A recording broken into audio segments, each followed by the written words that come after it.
Hello and welcome to Rev Sports. I'm Gargi Raut, and joining me for this show is Shomik Chakravarti and Atreo. First innings done and dusted, 249 runs on the scoreboard in 50 overs, 9 wickets down. But what a performance from New Zealand as well. They took some brilliant catches, saved some brilliant runs, and whether or not these runs are enough, we will discuss. We will discuss it. Shomik joins us from Dubai. Shomik, enough runs on the scoreboard, 249. What do you think when we were doing a pre-match live? All of us had expected 250, upwards of 250. But right now, do you think 249 runs are a challenge enough for New Zealand?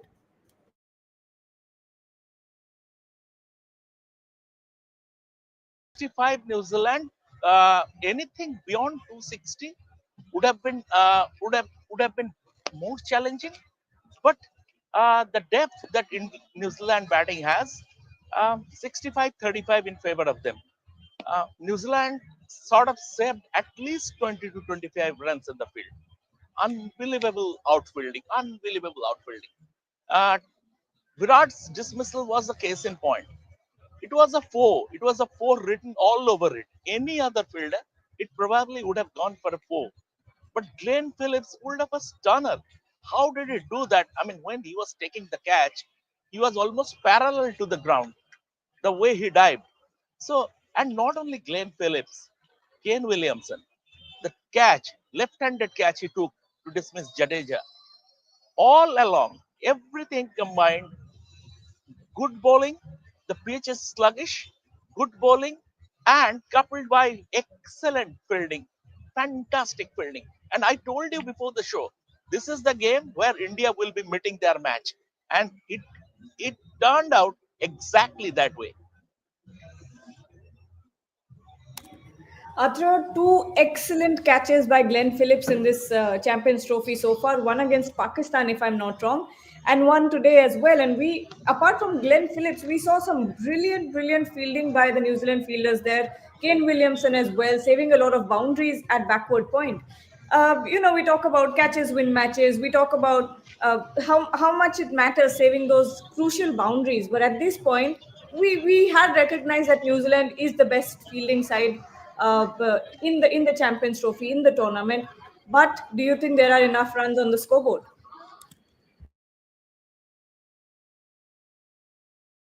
Because as we had seen in the last two matches over here, that Bangladesh made 228 against India, Pakistan made 242. India got there without a lot of putts. This is certainly, I mean, India has a better attack than Bangladesh or Pakistan when it comes to defending these such kind of totals. Having said that, I think it's about 15 to 20 runs short.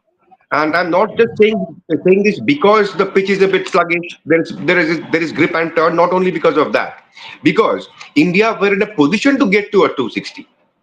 In addition to brilliant bowling, exceptional catching and fielding, and a sluggish pitch, there is another factor that led to this. That India lost too many wickets at crucial junctures. I mean, the first few wickets, okay, India had recovered, but after that, winning had a chance to come back and get towards between 260 to 70. That's when the fall of wickets hit India back again. And so these are these several factors which pulled India back in this match. Devashish Sen also joins us. Devashish, are you there with us? I think his screen is frozen. No, I think he's having some issue there. But Shomik, we are talking about a pitch that seems way more sluggish than the ones that India has played on so far. Were you expecting the surface to play this way? Yeah, it's been a used pitch, and even right from the outset, the manner in which Rohit got out, he that attempted pull, he expected the ball to come a bit faster and got the two end of the bat. Uh, it usually doesn't happen, Rohit getting out on the pull, but this time he missed time. The ball was not coming onto the bat. Every Indian player knew that the pitch was not conducive for stroke play, and they were ready to bide his time. Shreya Iyer was playing a very good innings. Uh, eventually, eventually, he failed to eschew his ego and fell prey to that. But we'll come to that later. But I mean, Shreya Iyer, I would say Shreyas Iyer, the difference between India scoring less than 250 and not getting to 275 is that Shreyas Iyer, he should have carried on.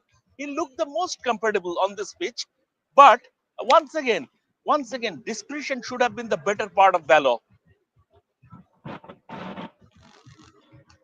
Atra, your thoughts on Shreyas Iyer? Of course, he got that 79. I think Shomik makes a valid point that he should have been the one to carry the team upwards of 250, maybe a 270 would have been a safe total for India. But getting out to that short ball once again, Atra? Two kinds of thoughts. One is he is showing a lot of maturity after regaining his side in the one day team, regaining his place in the one day team, and given that kind of stability or assurance that he will be persisted with, we can see a we can see a lot more consistency in his performances. And these kind of conditions, Indian conditions, he's quite a force that he has already proven. And today he came into bat at a very crucial juncture and held the innings together, raised hopes of India getting towards a more challenging total or more imposing total, but then got out when he should have taken the game more towards the deep. And I was watching it with a friend. A friend of that friend pointed out that Iyer has five ODI hundreds and 22 half centuries. So he said, see, it's a very bad conversion rate. I said, no. See, because most of the time he comes at four or five, not too many balls to face, and he doesn't get the chance to get to three figures that often, like the top order players. So that is probably one reason. But today was his day. So I was proven wrong there. Today was his day to get. Today was his time to get to a more substantial figure, not just 100 or 95. I'm not getting into the number of runs, but his role in the team, the kind of responsibility was on his shoulders at that point in time. That shot looked a little too optimistic and a bit careless at that point in time, Kagi. All right. There are some questions coming up. Of course, there are some questions coming up about KL Rahul. Shami Krishnendu Das here is saying no personal hate towards KL Rahul, but as long as he's in the playing 11, India will not win any ICC events. Very, very harsh. Very harsh, Shami. But do you blame this on him coming down at number 6, or what do you think is the case there today? Is this a question to me? Yes. Gargi, a bad connectivity. So if you please can come again. Yes, sorry. So we have a comment by Krishnendu Das. He's saying no personal hate towards KL Rahul, but as long as he's in the playing 11, India will never win an ICC tournament. Very harsh words from Krishnendu. See, the fact of the matter is that it doesn't matter whether he thinks or what he thinks or what I think. The important thing is that what the team management thinks, and the team management thinks KL Rahul is their first choice keeper. Um, Absolutely. If we saw at the World Cup final also, 2023 World Cup final also, when we were longing for Rishabh Pant's X factor. Rishabh was out recovering from a horror car crash then. But now I think, I mean, the team management shouldn't be stubborn. They should be flexible. When you have someone of Rishabh's talent in your ranks, then he should be a serious option.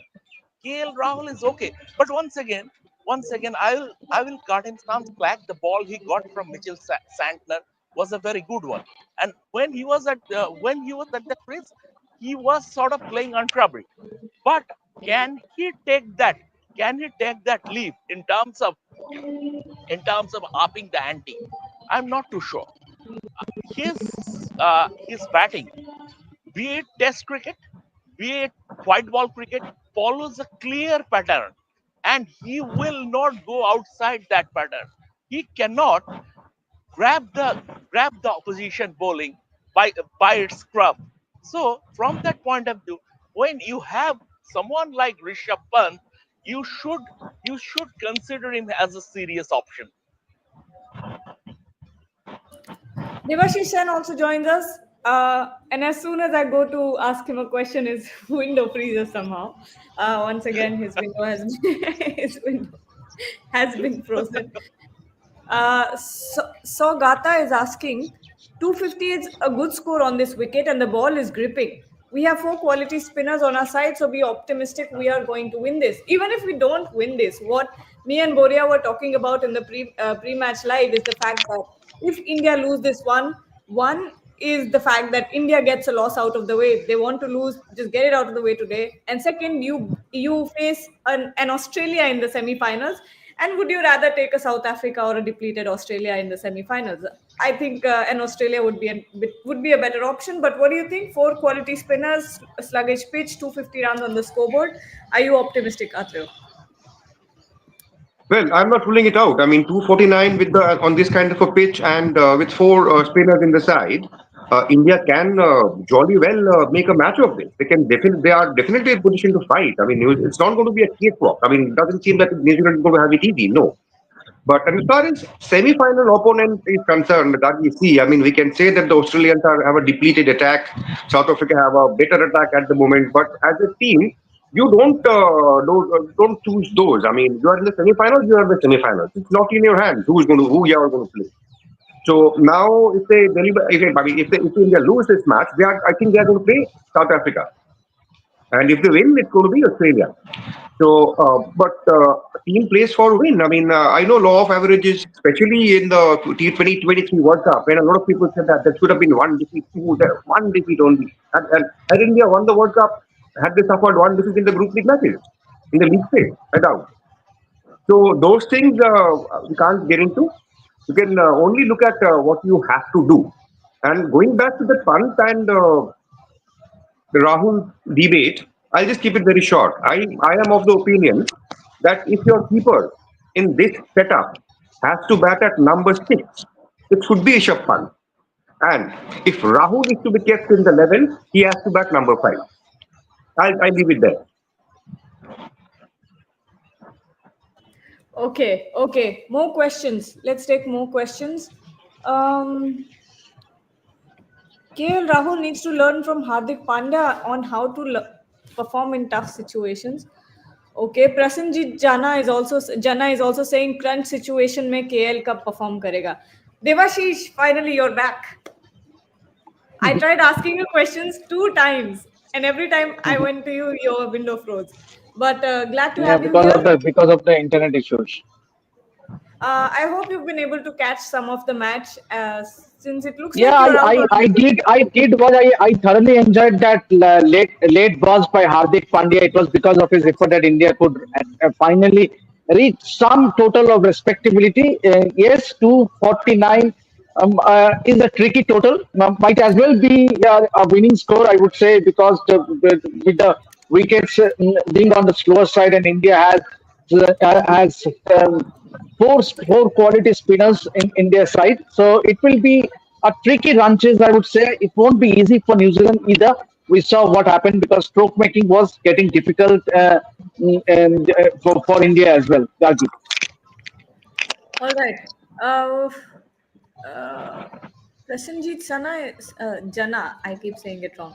India ODI setup is filled with too many older players, need some youth players. Show me your thoughts on this. Yeah, this Champions Trophy marks the end of a cycle. Um, a new cycle will begin. Uh, that will go towards the next World Cup.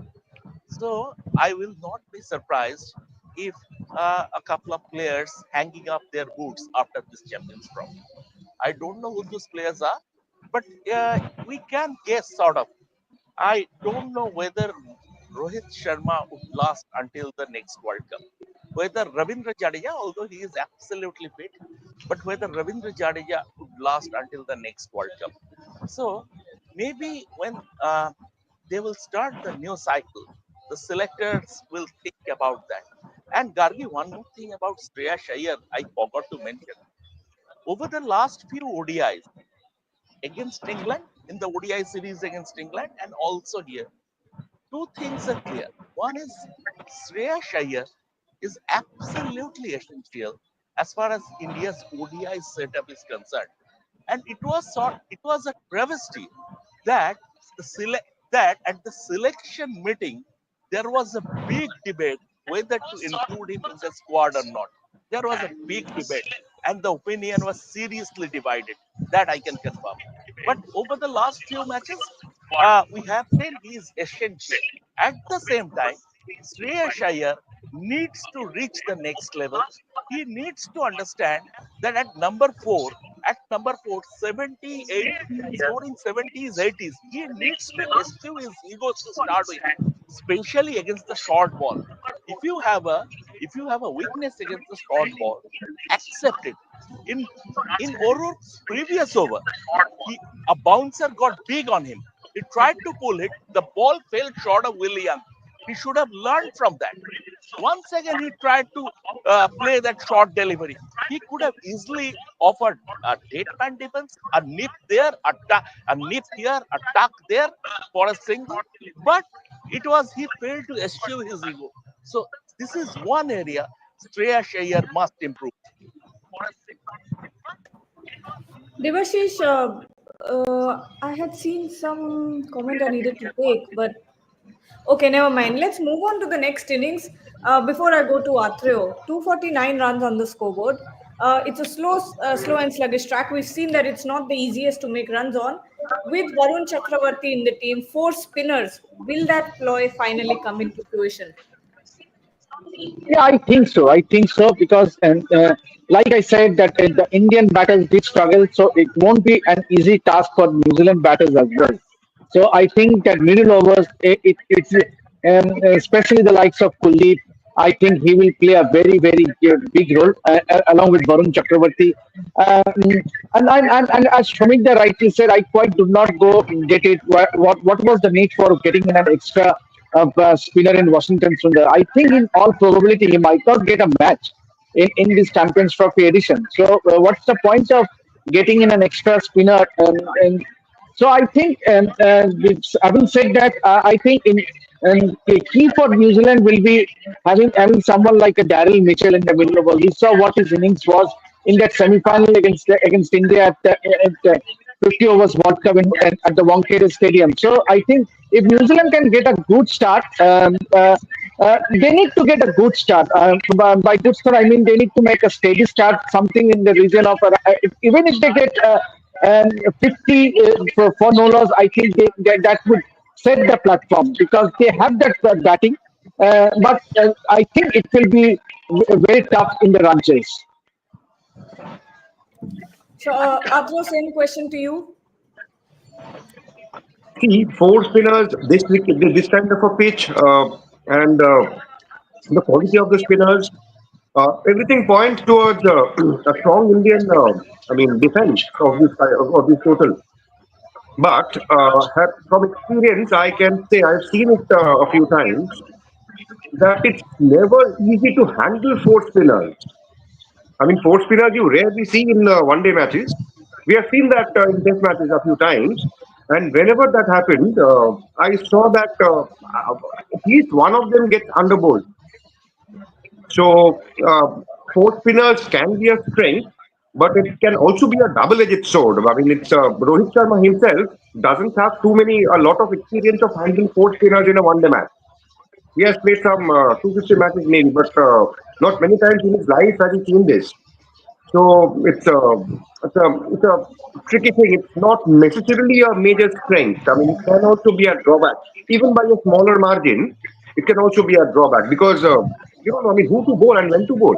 You also have Shami. Don't forget that. So Hardik Pandya, of course. So four spinners, it's not necessarily by definition a match-winning ploy. All right, Shomika, I'd like to ask you, what is, I know it's difficult to predict, but how much of a factor will you play in at this point? I mean, over the last 15 days at least, there was no dew, absolutely no dew. And I would like to mention that Atreo made a very valid point about handling four spinners. See, this is for the first time India India are with four spinners in an ODI. This has never happened before. This is for the first time. And always giving your fourth spinner the proper number of overs, proper bowling time is a challenge for any captain. Then again, that said, I expect, I expect New Zealand to I mean, to get to this total without much fuss, because because they have very good players against spin. You take Rachin Ravindra, Will Young, Daryl Mitchell, Tom Latham, even Glenn Phillips. I mean, they are better as far as playing spin is concerned. This New Zealand batsmen are better than their Indian counterparts. So I don't think this is India might pose a stiff challenge, but I expect New Zealand to get to this total. I think that's a valid point because there's not many runs on the scoreboard, but Debashish, a lot of criticism for KL Rahul at this point. Our comment section is filled with questions about KL Rahul, and you have to feel for him as well because he's batting out of position. So Rupayan Guha Niyogi is asking, is KL Rahul doing justice at number 6 in ODIs? My question to all. Devashish?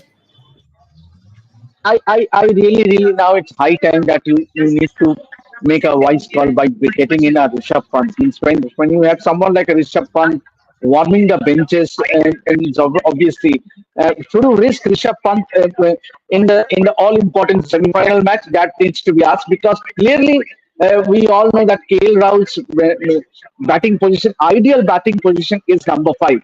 He excelled in that batting position during the 50 overs World Cup in India.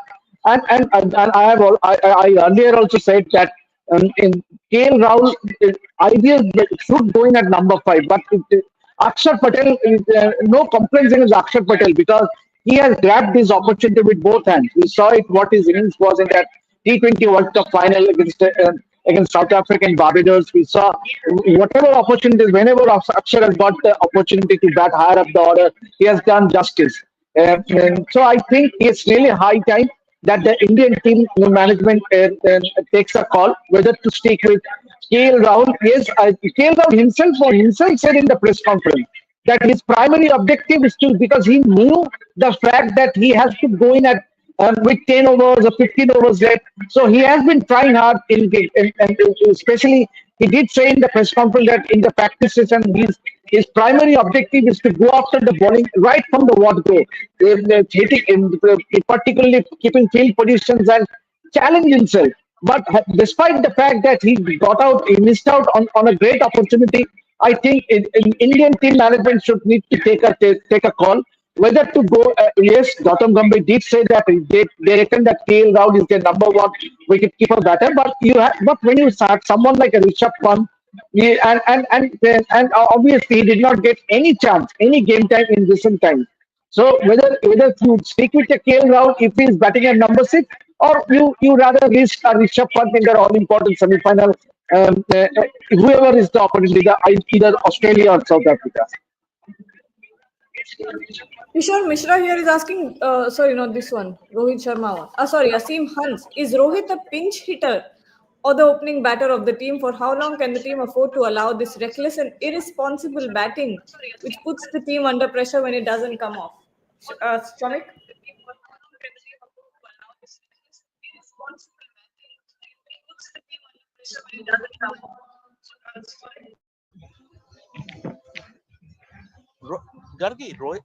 Rohit Sharma no longer trusts his defense. His defensive game is gone. Rohit Sharma of the earlier vintage used to build his innings, getting to 100 and from 100 to 200. From 100 to 200 was the thing that made Rohit Sharma the player he is. But now he can no longer trust his defense. At 38 years of age, he is suffering from slowing reflexes across formats. In red ball cricket, he can't manage. In white ball cricket, he can still manage, given that white ball cricket allows a batsman a bigger leeway in terms of field settings, gaps in the field, everything. If you are expecting Rohit Sharma to roll back the years and getting to his earlier self, trusting his defense, that will not happen. It's a one-way traffic at the moment as far as Rohit Sharma's batting is concerned. He will have to stick to that. If he tries to play a defensive game, it might turn ugly. And he knows that. And that's why he is not doing it. Atra, a word on Matt Henry. We haven't spoken about him. 5 for 2 his name. Very, very penetrative. What do you think? And some credit goes to obviously some brilliant catching as well.